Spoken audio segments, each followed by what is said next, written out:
میری یہ دلی خواہش ہے کہ تو اچھا پڑھے، ایک اچھا عالم بن جائے، اور میں نے جتنی بھی محنتیں کی ہے اس لیے کی ہے تاکہ تو میرا بھی، اپنے گھر والوں کا بھی، اور اپنے پورے خاندان اور اپنے سماج کا نام روشن کرے۔ میرا یہ مقصد ہے۔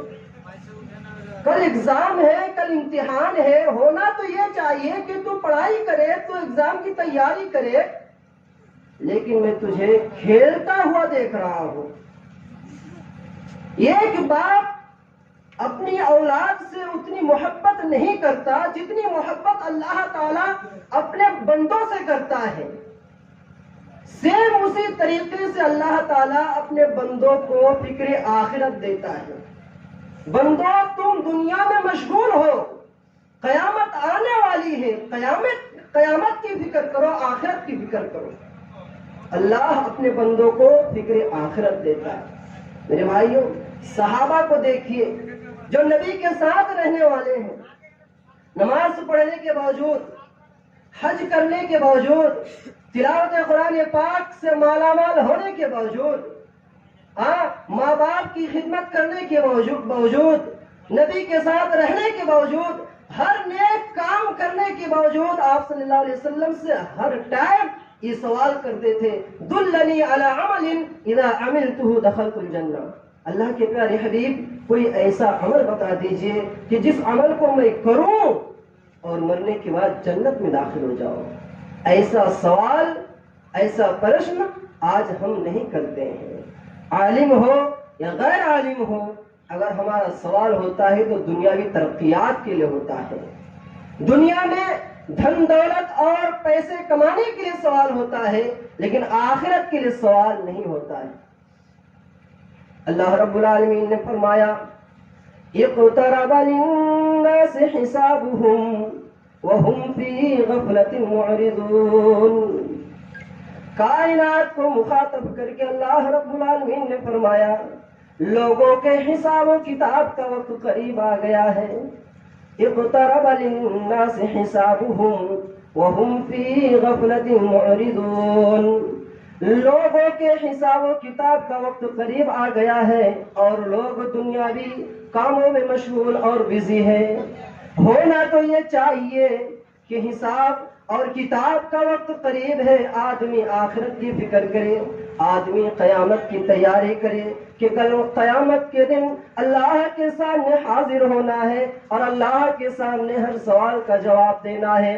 میرے بھائیوں، کل قیامت کے دن جب بندہ سے اللہ رب العالمین یہ پوچھ لے گا، اے بندہ تو بتا، تمہیں جو زندگی میں نے دی تھی تو نے یہ غلط کام کیوں کیا، یہ جرم کیوں کیا؟ اگر اللہ رب العالمین نے بندوں سے یہ پوچھ لیا کہ کیوں کیا تو بندہ پھنس جائے گا، پھر وہ بندہ جنت میں نہیں جا سکتا۔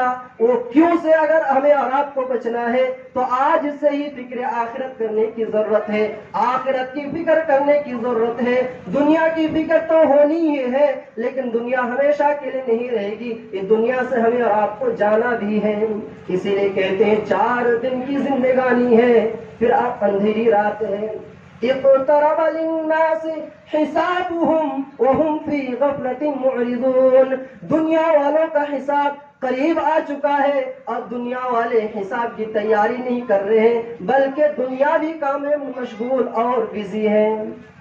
مکان کی چھت گرنے والی ہے، لوگوں کو کوئی فکر نہیں۔ سیلاب آنے والا ہے، لوگوں کو کوئی فکر نہیں۔ حفظ ما تقدم کے تحت آدمی اپنی تیاری نہیں کر رہے ہیں۔ دنیا کے اندر اللہ رب العالمین نے فرمایا، یا ایھا الناس اتقوا ربکم ان زلزلۃ الساعۃ شیء عظیم۔ پوری کائنات والوں کو اللہ رب العالمین نے مخاطب کر کے فرمایا، اے لوگوں، اس اللہ سے ڈرو، اتقوا ربکم، اس اللہ سے ڈرو جو تمہارا رب ہے، جو تمہارا پالنہار ہے، جو تمہیں کھلاتا ہے، پلاتا ہے، تمہیں نیند عطا کرتا ہے، اور بے شمار نعمتوں کو اللہ رب العالمین تمہاری زندگی میں نازل فرماتا ہے۔ اس اللہ سے ڈرو، کسی اور سے نہ ڈرو، اور یاد رکھو ان زلزلۃ الساعۃ شیء عظیم، کہ قیامت کا زلزلہ، الساعہ یہ شبد قیامت لیے آتا ہے، یعنی قیامت کا زلزلہ شیء عظیم، بہت ہی بھیانک اور خطرناک چیز ہے۔ دنیا کے اندر زلزلہ آتا ہے، ایک شہر میں آتا ہے، دوسرا شہر محفوظ ہو جاتا ہے، ایک گاؤں میں آتا ہے یا ایک صوبے میں آتا ہے، دوسرا صوبہ محفوظ رہتا ہے۔ لیکن قیامت کا جب زلزلہ آئے گا تو کسی ایک صوبے میں نہیں، کسی ایک ملک میں نہیں، کسی ایک شہر میں نہیں، بلکہ جب قیامت کا زلزلہ آئے گا تو اللہ رب العالمین کہتا ہے اذا زلزلت الارض زلزالها، جب قیامت کا زلزلہ آئے گا، جب قیامت کا زلزلہ برپا ہوگا تو کسی ایک صوبے میں نہیں ہوگا، کسی ایک شہر میں نہیں ہوگا، کسی ایک ملک کے اندر نہیں ہوگا، بلکہ جب قیامت کا زلزلہ ہوگا اذا زلزلت الارض زلزالها، پوری کائنات کی زمین کو جھنجھوڑ کر رکھ دے گا، پوری کائنات کو اکھاڑ کر رکھ دے گا۔ یہ قیامت کا زلزلہ ہے۔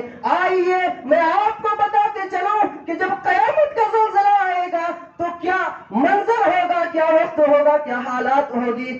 کہ جب قیامت کا زلزلہ ہوگا تو اللہ نے فرمایا بہت بڑی چیز ہے، یوم ترونها تذهل كل مرضعة عما ارضعت، جب قیامت کا زلزلہ ہوگا آج ہر عورت جو ماں ہے، جو اولاد کی ماں ہے، ہر عورت اپنی اولاد سے، ہر ماں اپنی اولاد سے پیار اور محبت کرتی ہے۔ اگر چھوٹا بچہ ہے، دودھ پیتا بچہ ہے، تو ماں اپنی اولاد کو، اپنے بچوں کو دودھ پلاتی ہے۔ لیکن جب قیامت قائم ہوگی، جب قیامت کا زلزلہ آئے گا تو وہ ماں اپنی چھوٹی سی اولاد کو، اپنی چھوٹی سی بیٹی کو، اپنے چھوٹے بچے کو بھول جائیں گی، وہ بچے کو دودھ نہیں پلائے گی، تذہل بھول جائے گی، وتضع كل ذات حمل حملها، اور عورت کے پیٹ میں اگر بچہ رہے گا تو قیامت کی اس ہولناکی اور خطرناکی کو دیکھنے کے بعد اس کا پیٹ سے، اس کے پیٹ سے بچہ بھی گر جائے گا، ایسا خطرناک منظر ہوگا۔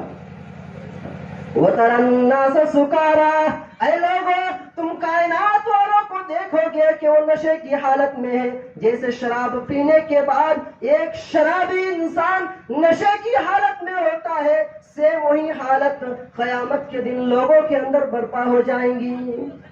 میں نے ابھی جو جلسہ ہوا تھا 3 مہینہ پہلے فروری مہینے میں، وہاں یہ واقعہ میں نے بیان کیا تھا کہ شراب پینے کے بعد حالت کیا ہو جاتی ہے، پوزیشن کیا ہو جاتی ہے، اور صحیح واقعہ ہے۔ اشارتاً اختصار سے میں وہ چیز آپ کے سامنے رکھ دینا چاہتا ہوں۔ شراب پینے کے بعد گٹر کے پاس آدمی گرا ہوا ہے، کس حالت میں گرا رہتا ہے ہم سب جانتے ہیں۔ کتا آ کر منہ چاٹتا ہے، منہ چاٹتا ہے، چہرے پر پیشاب کرتا ہے، چلا جاتا ہے کتا۔ وہ بندہ جب ہوش میں آتا ہے کہتا اکرمک اللہ کما اکرمتنی، اللہ تیری عزت کرے جیسے تو نے میری عزت کی۔ میرے بھائیو بتائیے، کتا اگر کسی کے چہرے پر، منہ پر پیشاب کرتا تو عزت نہیں ہے، وہ ذلت ہے۔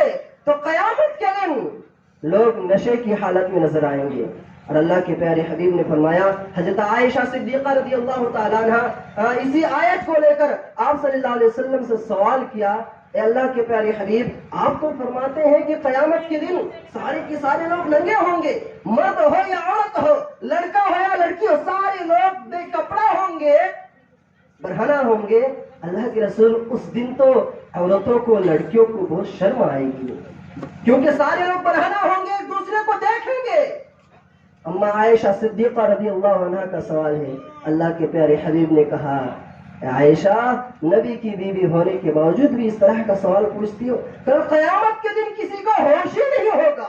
جب قیامت برپا ہوگی، سارے کے سارے لوگ برہنہ ہو کر، ننگے ہو کر اس میدان محشر کی طرف دوڑ پڑیں گے، اور اتنی عقل نہیں ہوگی کہ آدمی ننگے ہیں یا کپڑے میں ہے دوسرے کو دیکھے، یہ ٹائم اور یہ وقت نہیں ملے گا، سارے کے سارے لوگ بے ہوش نظر آئیں گے، نشے کے عالم میں ہوں گے۔ تو یہ قیامت کا زلزلہ ہے میرے بھائیوں۔ قیامت کے وہ زلزلوں سے اگر ہمیں اور آپ کو بچنا ہے تو ہمیں آخرت کی فکر کرنے کی ضرورت ہے۔ آج بہت سارے نوجوان جوانی کے عالم میں طرح طرح کے جرائم کر بیٹھتے ہیں۔ کسی شاعر نے کیا خوب کہا ہے، دنیا عجب سرائے فانی دیکھی، ہر چیز یہاں کی آنی جانی دیکھی، جو جا کے نہ آئے وہ بڑھاپا دیکھا، اور جو آ کے نہ جائے وہ جوانی دیکھی۔ ایک شاعر کا قول ہے، نہ یہ دن رہے گا نہ یہ رات ہوگی، نہ یہ دن رہے گا نہ یہ رات ہوگی، بس اللہ کی ذات باقی رہے گی، بس اللہ کی ذات باقی رہے گی۔ نہ یہ دن رہے گا نہ یہ رات ہوگی، بس اللہ کی ذات باقی رہے گی۔ جہاں زخم ہے درد ہو کر رہے گا، لہو گرم ہے سرد ہو کر رہے گا۔ آج لہو گرم ہے، آخرت کی فکر سے، آخرت کی تیاری سے ہم لوگ غافل ہیں، بے خبر ہے۔ ہمیں خبردار ہونے کی ضرورت ہے۔ اللہ رب العالمین نے فرمایا، اے لوگوں غافل نہ رہو، اعلموا انما الحیات الدنیا لعب ولہو وزینہ وتفاخر بینکم وتکاثر فی الاموال والاولاد۔ اللہ رب العالمین نے پوری کائنات والوں کو مخاطب کر کے فرمایا، اعلموا، جان لو، جان لو، جس دنیا کو تم ترجیح دے رہے ہو، جس دنیا کو تم اصل زندگی سمجھ بیٹھے ہو، اعلموا، جان لو، انما الحیات الدنیا لعب ولہ، یہ دنیا تو ایک کھیل ہے، تماشا ہے، وقتی ٹائم پاس ہے، ٹائم گزارنا ہے، یہاں کسی کو نہیں رہنا ہے۔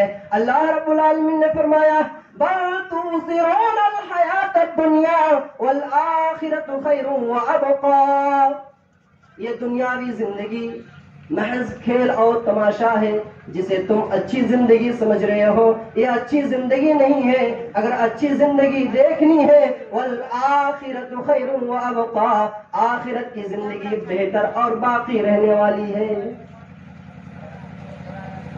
آخرت کی زندگی بہتر اور باقی رہنے والی ہے۔ دنیا ختم ہو جائے گی، سب کو پتا ہے، ہر عقل مند انسان کو پتا ہے، پھر بھی اسی دنیا کے پیچھے ہم بھاگتے رہتے ہیں، بھاگتے رہتے ہیں۔ کسی شاعر نے کیا خوب ہی کہا ہے، ہزاروں خواہشیں ایسی کہ ہر خواہش پہ دم نکلے، ہزاروں خواہشیں ایسی ہے کہ ہر خواہش پہ دم نکلے، بہت نکلے میرے ارماں پھر بھی کم نکلے۔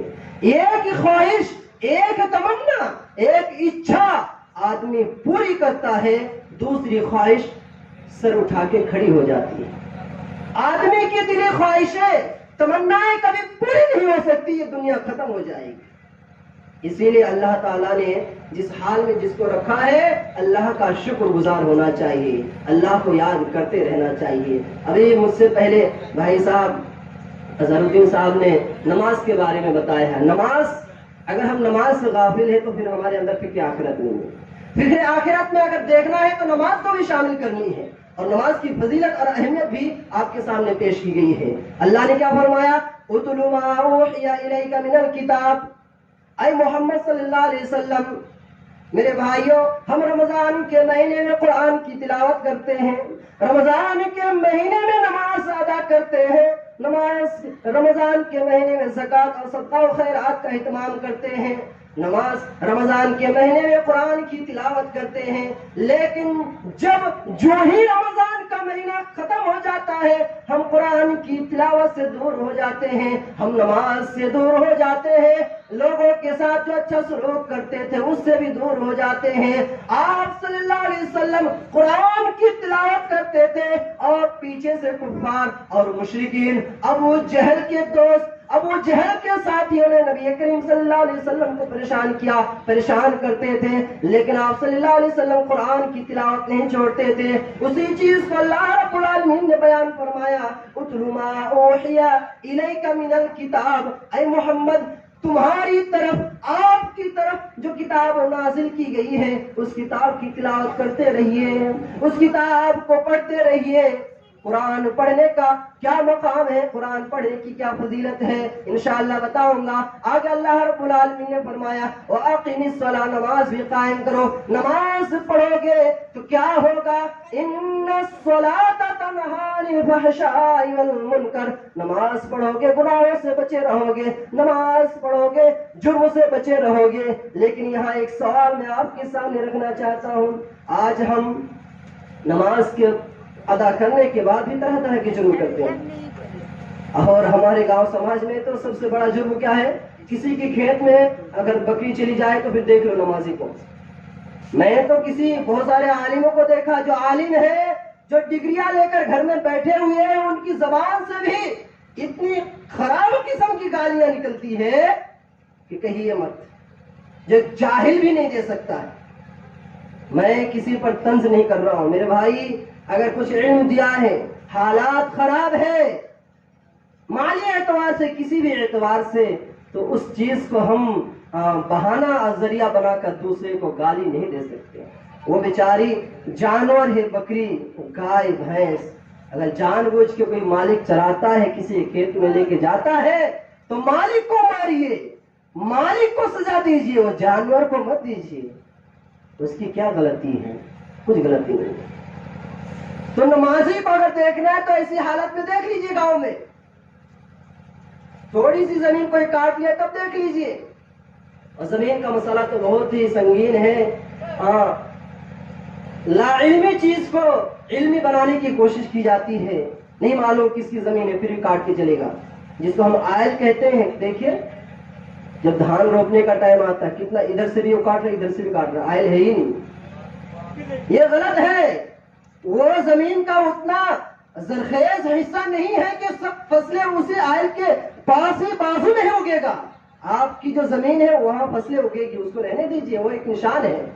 بہرحال میں یہ بتا رہا تھا، نمازی ہونے کے باوجود بھی اگر غلط کام کرتا ہے، گالی دیتا ہے، غلط رویہ کرتا ہے، تو سمجھ لیجئے کہ اس کی نماز میں کھوٹ ہے، نماز صحیح طریقے سے نہیں پڑھتا ہے۔ یہ آنکھ گواہ ہے کہ بہت سارے نمازی ایسے اس طرح سے نماز پڑھتے ہیں، ہو سکتا ہے کہ یہ حقیقت سننے کے بعد بہت سارے لوگ ناراض ہو جائیں، لیکن پرسنلی طور پر آ کر مجھ سے رجوع کرے، رابطہ کرے، کانٹیکٹ کرے کہ مولانا یہ نماز پڑھنا صحیح ہے کہ نہیں۔ نماز بالکل غلط طریقے سے ادا کرتا ہے۔ اب جب غلط طریقے سے نماز ادا کرے گا تو پھر نمازی ہونے کا کوئی مطلب نہیں ہے۔ وہ دنیا کی نظر میں نمازی ہے، اللہ کی نظر میں وہ بے نمازی ہے۔ اللہ کی نظر میں وہ بے نمازی ہے۔ کیوں؟ کیونکہ کل قیامت کے دن اللہ رب العالمین سب سے پہلے نماز کے بارے میں پوچھے گا، اور نماز کے بارے میں پوچھنے کے بعد حدیث میں کیا آیا ہے؟ فَإِن صَلُحَتْ صلح سائر عمله وَإِن فسدت فسد سائر عمله۔ جس آدمی کی نماز اچھی ہو گئی اس کے سارے اعمال اچھے ہو جائیں گے، اور جس آدمی کی نماز خراب نکل گئی اس کے سارے اعمال، چاہے وہ حاجی ہو، قاضی ہو، یا کچھ بھی ہو، رمضانی مسلمان ہو، قرآن پڑھنے والا ہو، والدین کی خدمت کرنے والا ہو، کتنا بھی پرہیزگار ہو، نماز اگر غلط نکل گئی، اگر نماز کو غلط طریقے سے اس نے پڑھا تو سارے کے سارے اعمال برباد ہو جائیں گے۔ یہ میرے گھر کی بات نہیں میرے بھائیوں، یہ جناب محمد رسول اللہ صلی اللہ علیہ وسلم نے اپنی امت کو بتلایا ہے اور کہا ہے نماز اگر پڑھتے ہو تو صحیح ڈھنگ سے پڑھو اور کوے کی چونچ نہ مارو۔ کچھ لوگ آتے نماز پڑھنے، مسجد کا دروازہ، ایک پیر دروازے پہ رکھیں گے، ایک پیر دروازے کے باہر ہی ایسے، اللہ کان کے اس پار لے کے جائیں گے، اللہ۔ کچھ لوگ تو ایسے بھی کرتے ہیں۔ طریقہ کیا ہے؟ مسجد کا دروازہ ہے، ہم داخل ہو رہے ہیں، سیدھا پیر رکھیں گے، السلام علیکم اللہم افتح لی ابواب رحمتک، یہ دعا پڑھنی ہے۔ اس کے بعد سکون سے کھڑے ہو کر اللہ اکبر، پھر دعائے ثنا یا اس کے علاوہ جو دعا ہے، سبحانک اللہم وبحمدک وتبارک اسمک وتعالی جدک ولا الہ غیرک، پھر سورہ فاتحہ، پھر دوسری سورہ۔ اطمینان سے نماز ادا کرنا ہے، جلد بازی میں نہیں۔ ایسا لگتا دودھ کو گرم کرتے ہوئے چھوڑ کے آیا ہے، 4 منٹ کے اندر 8 رکعات نماز ختم کر کے آدمی گھر پہنچ جاتا ہے۔ ایسا نماز پڑھنے سے کچھ نہیں ہوگا میرے بھائیوں۔ نماز اگر ہم پڑھ رہے ہیں تو صحیح طریقے سے پڑھیے، تبھی ثواب ملے گا، کیونکہ حدیث کے اندر آیا ہے غلط ہے نماز، اگر طریقہ غلط ہے تو پھر کوئی فائدہ نہیں ہوگا۔ میں فکر آخرت کے بارے میں بتا رہا تھا، اور چند باتیں آپ کے سامنے پیش کرنا چاہتا ہوں۔ حضرت عثمان بن عفان کون ہے؟ حضرت عثمان بن عفان کون ہے؟ آپ صلی اللہ علیہ وسلم کے داماد ہیں۔ اتنے جلیل القدر صحابی ہونے کے باوجود ان کے بارے میں کیا آتا ہے کہ جب وہ کسی قبر کے پاس سے گزرتے، آج ہمارا حال کیا ہے، میں وہ چیز حدیث سنانے کے بعد پیش کرتا ہوں۔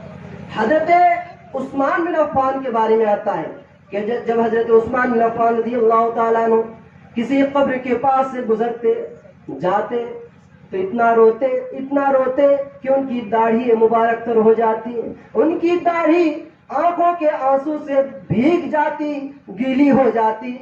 کسی نے سوال کیا، اے عثمان ذرا اتنی سی بات بتا دو، جب آپ کے سامنے جنت کے بارے میں بیان کیا جاتا ہے کہ جنت کے اندر اتنی بڑی بڑی نعمتیں ہیں، جنت کے اندر آدمی ایسا ہی لیٹا ہوگا اور ایسے دل کے اندر ایک خواہش آئے گی، کاش یہ جنت کا یہ پھل مجھے مل جاتا، زبان سے بھی نہیں بولے گا جیسے کہ آج ہم بولتے ہیں کہ مجھے یہ پھل چاہیے، آم چاہیے، سیب چاہیے، یہ مجھے خریدنا ہے۔ جنت کے اندر یہ بھی بولنے کی ضرورت نہیں ہے۔ اگر جنتی لوگ اگر دل کے اندر یہ سوچیں گے، کاش یہ دل کی آواز ہے، زبان کی آواز نہیں ہوگی، دل کے اندر یہ خواہش ہوگی، اگر یہ پھل اگر مجھے مل جاتا کتنا اچھا ہوتا، تو جنت کے اندر وہ پھل خود آ کر اس کے منہ کو ٹچ ہو جائے گا، کھاؤ، لیٹے لیٹے کھاؤ۔ اگر آرام آپ کو اور ہم کو دیکھنا ہے تو جنت کے اندر آرام ہے، دنیا کے اندر نہیں ہے۔ حضرت عثمان بن عفان سے کسی نے پوچھا، اے عثمان جب آپ کو جنت کے بارے میں بیان کیا جاتا ہے، آپ کے سامنے جنت کا ذکر ہوتا ہے، آپ نہیں روتے؟ جب جہنم کا آپ کے سامنے ذکر کیا جاتا ہے کہ جہنم میں آگ ہے، گنہگار لوگوں کو ڈالے جائیں گے، پتھروں کے شعلے ہوں گے، جب جہنم کے بارے میں آپ کے سامنے پیش کیا جاتا ہے، آپ کی آنکھوں سے آنسو نہیں آتے، آپ کی آنکھوں سے آنسو نہیں آتے۔ لیکن جب آپ قبر کے پاس سے گزرتے ہیں، کسی قبر کے پاس سے ہوتے ہوئے چلتے ہیں، تو اس قدر کیوں روتے ہیں؟ کیا سبب ہے، کیا ریزن ہے؟ حضرت عثمان بن عفان رضی اللہ تعالیٰ عنہ نے جواب دیا، اے لوگوں سوال کرتے ہو، سوال کرنے کی ہمت رکھتے ہو، جواب سننے کی بھی ہمت رکھو۔ میں نے اللہ کے پیارے حبیب جناب محمد الرسول اللہ صلی اللہ علیہ وسلم کو فرماتے ہوئے سنا، ان القبر اول منازل الاخرہ، یہ قبر کے پاس ہو کر میں اس لیے روتا ہوں کہ اللہ کے پیارے حبیب جناب محمد الرسول اللہ صلی اللہ علیہ وسلم نے فرمایا، آخرت کی منازل میں سب سے پہلی منزل یہی قبر ہے۔ فَإِن نَجَا مِنْهُ أَحَدٌ مِّنْهُ فَمَا بَعْدَهُ أَيْسَرُ، اگر یہ قبر کے اندر آدمی نجات پا گیا، آدمی کو آرام مل گیا، تو اس قبر کے بعد جو منزلیں ہیں، پلسرات ہے، میدان محشر میں کھڑے ہو کر حساب دینا ہے، وہ تمام کے تمام منزلیں آسان ہو جائیں گی۔ یہ قبر پہلی منزل ہے، یہاں نجات ملنے کے بعد ہر منزل پہ نجات ملتی جائے گی۔ اگر آدمی یہیں پھنس گیا تو ہر منزل پہ آدمی پھنس جائے گا۔ اسی لیے میں روتا ہوں تاکہ اللہ تعالیٰ اس قبر کے اندر میرے ساتھ آسانی فرمائے۔ میرے بھائی آج ہمارا کیا حال ہے؟ کسی کا انتقال ہوتا ہے، کل نفس ذائقۃ الموت، ہر آدمی کو مرنا ہے، مرنے کے بعد پہلی منزل کو جانا ہے۔ ہمارا المیہ اور حال کیا ہے؟ وہاں جا کر بھی ہم دنیاوی باتیں کرتے ہیں، ہمارے چہروں پہ مسکراہٹ ہوتی ہے۔ صحابہ کا المیہ اور یہ حال ہوتا تھا کہ قبر کو دیکھ کر روتے تھے، اور آج ہم کسی کو اگر دفنانے جاتے ہیں، تدفین کرنے جاتے ہیں، تو ہماری آنکھوں سے آنسو نکلنے کے بجائے ہمارے 32 دانت نظر آتے ہیں۔ ہم ایسے مسلمان ہیں؟ تو بتائیے، اپنے گریبان پر ہم جھانک کر دیکھیں اور سوچیں کہ ہم آخرت کی فکر کتنی کرتے ہیں، آخرت کی فکر کتنی کرتے ہیں۔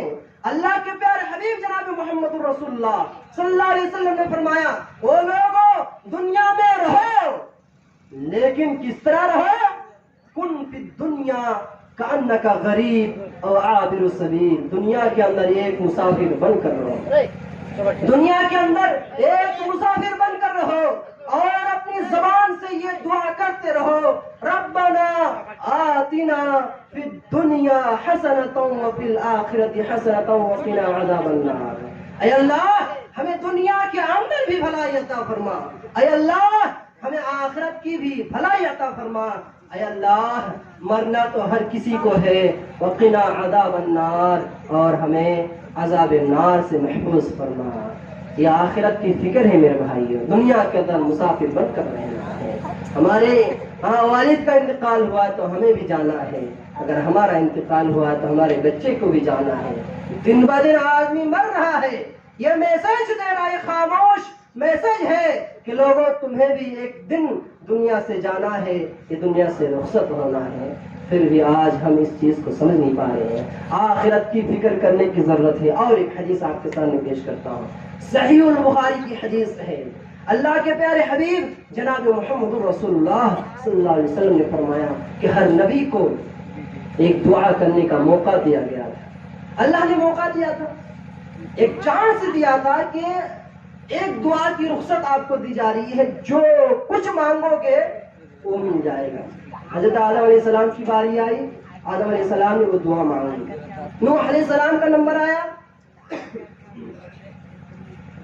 نوح علیہ السلام نے بھی اللہ سے دعا مانگی۔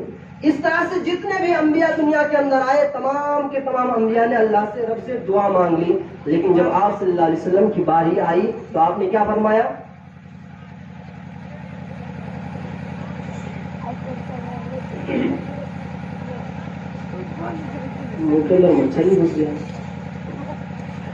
جب آپ صلی اللہ علیہ وسلم کی باری آئی تو آپ صلی اللہ علیہ وسلم نے کیا فرمایا کہ نہیں، دنیا کے اندر ہمیں دعا نہیں مانگنی، کیونکہ اختیار تھا، ہر نبی نے دعا مانگ لی۔ لیکن آپ صلی اللہ علیہ وسلم کا جب نمبر آیا، جب آپ صلی اللہ علیہ وسلم کی باری آئی تو آپ صلی اللہ علیہ وسلم نے کہا کہ نہیں، مجھے دنیا کے اندر دعا نہیں مانگنی ہے۔ حضرت عائشہ صدیقہ رضی اللہ تعالیٰ عنہ نے کہا، اے محمد، اے میرے شوہر، اے سرتاج، اللہ تعالیٰ نے دعا کرنے کا موقع دیا ہے، غربت ہے، اللہ سے دولت مانگ لیجئے، اللہ سے کھانا مانگ لیجئے۔ لیکن آپ صلی اللہ علیہ وسلم نے جواب دیا کہ اے عائشہ، نہیں، مجھے دنیا کے اندر کچھ نہیں مانگنا ہے، بلکہ اللہ رب العالمین نے مجھے اختیار دیا ہے اور اس اختیار کا پورا فائدہ مجھے اٹھانا ہے۔ یہ دعا کو میں مؤخر کر دیتا ہوں، یہ دعا کو میں اپنے دل میں چھپا لیتا ہوں، کل قیامت کے دن یہ دعا کو رب کے سامنے مانگوں گا۔ حضرت عائشہ صدیقہ رضی اللہ عنہا نے کہا، وہ کون سی دعا ہے؟ آپ صلی اللہ علیہ وسلم نے فرمایا، شفاعتا لامتی فی الآخرہ، کہ کل قیامت کے دن میں اپنی امت کے لیے شفاعت کی دعا کروں گا۔ شفاعت، سفارش کروں گا۔ قیامت کے دن ہر آدمی پریشان ہوگا، ہر آدمی پریشان ہوگا۔ ہاں،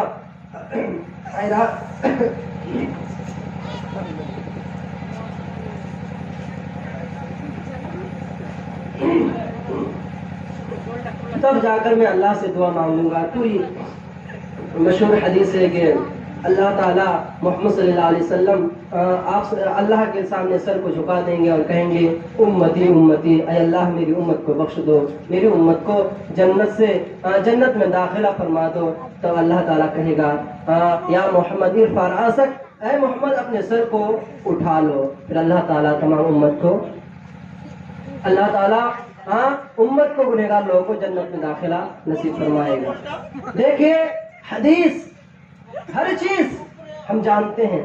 خلاصہ میں بیان کرنا چاہتا ہوں کہ یہ جو جلسہ، یہ پروگرام جو منعقد کیا گیا ہے مسجد کے تعاون کے لیے، مسجد میں کچھ کام باقی ہے، اس کی اصلاح اور اس کو بڑھانے کے لیے میں یہی کہوں گا، تعاون دل سے کریے، تعاون دل سے کریے، اللہ اس کا ثواب دے گا۔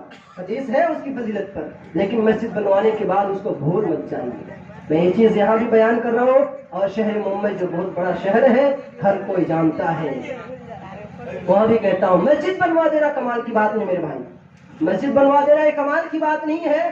مسجد کو ہمیشہ آباد رکھنا، صرف رمضان کے مہینے میں نہیں، بلکہ اس کو ہمیشہ آباد رکھنا، یہ کمال کی بات ہے اور یہ اچھی بات ہے۔ بھرپور تعاون کیجیے، یہ بھی فکر آخرت سے جڑا ہوا مسئلہ ہے۔ اگر ہم مسجد کے تعاون میں کام کرتے ہیں، مسجد کے کاموں میں اگر ہم تعاون کرتے ہیں، تو اس چیز کا بھی صلہ کل قیامت کے دن ہمیں اور آپ کو ملے گا۔ کیوں؟ اللہ رب العالمین نے فرمایا، وَمَن يَعْمَلْ مِثْقَالَ ذَرَّةٍ خَيْرًا يَرَهُ وَمَن يَعْمَلْ مِثْقَالَ ذَرَّةٍ شَرًّا يَرَهُ۔ اللہ نے فرمایا، قیامت کے دن ہر عمل کا بدلہ ملے گا، ہر عمل کا، چاہے وہ عمل چھوٹا ہو یا بڑا ہو۔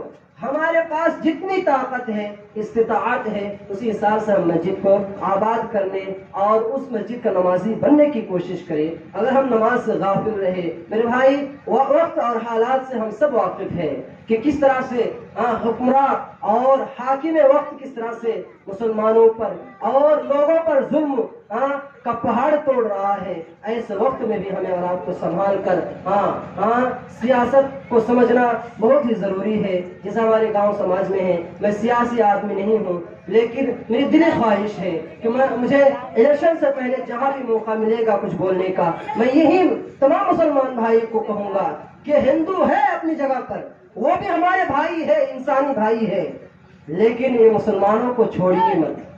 اگر فائدہ نہیں ہے تو نقصان بھی نہیں ہوگا, لیکن ہم اگر ہندو کو ایک حاکم بنا کر یا کسی پد پر کھڑا کر کے لاتے ہیں تو وہ نہیں معلوم کہ اس کے دل میں کیا ہے, لیکن مسلمان سے زیادہ وہ فائدہ نہیں دے سکتا ہے. کیونکہ وقت ہے, میں کسی کے دل کی بات نہیں جانتا ہوں, لیکن احوال اور حالات سے ہی پتہ چل رہا ہے کہ گاؤں سماج میں اگر پردھان اگر ہمارے گاؤں کے ہوں گے, کوئی بھی مسلمان, کسی کا نام نہیں لے رہا ہو, کوئی بھی مسلمان ہو, اگر اس کو چن کر لائیں گے تو انشاءاللہ ہمارا فائدہ ہوگا, نقصان نہیں ہوگا. اگر دوسرے کو لاتے ہیں تو بھائی وہ دوسرے دھرم کے حساب سے کام کریں گے. وہ ساری باتیں ہیں, فکر آخرت کو دل میں بٹھانے کی ضرورت ہے, مل جل کر رہنے کی ضرورت ہے. ہم تمام مسلمانوں کو مساجد جس طرح یاد کرتے ہیں اس میں نماز پڑھنے کی بھی ضرورت ہے. اسی پر میں اپنی بات کو ختم کرتا ہوں اور اللہ سے دعا کرتا ہوں, یا الہ العالمین تو ہم تمام مسلمانوں کو آخرت کی فکر کرنے کی توفیق دے. یا الہ العالمین ہم تمام مسلمان انسان ہیں, بشر ہیں, ہم سے غلطیاں ہو جاتی ہیں, ہم سے خطائیں ہو جاتی ہیں. اللہ ہم تمام لوگوں کی خطاؤں اور غلطیوں کو معاف فرما دے. یا الہ العالمین تو ہم تمام مسلمانوں کو 5 وقت نمازی بنا دیں. یا الہ العالمین تو ہم تمام مسلمانوں کو مل جل کر رہنے کی توفیق عطا فرما. یا الہ العالمین ایک دوسرے کے ساتھ اچھا سلوک کرنے کی توفیق عطا فرما. یا الہ العالمین کائنات کے اندر خصوصاً ہمارے ملک ہندوستان کے اندر جس طرح کی وبا پھیلی ہوئی ہے, اللہ تو سے ہی دعا مانگ رہے ہیں, اللہ اس کورونا نامی وبا کو جلد دور کر دے. اللہ ہمیں معلوم ہے یہ عذاب ہے, ایک مصیبت ہے, یہ ہمارے کالے کرتوت کا صلہ اور بدلہ ہے. اللہ اس چیز کو دور کر دے, ہمیں نئے کام کرنے کی توفیق عطا فرما. یا الہ العالمین اس دنیا سے جو لوگ رخصت ہو گئے ہیں, اگر کسی جرم کے سبب, کسی گناہ کے سبب وہ عذاب قبر میں مبتلا ہے, اللہ ان کے عذاب کو دور فرما دے, ان کی مغفرت فرما اور ان کو جنت الفردوس میں اعلیٰ مقام عطا فرما.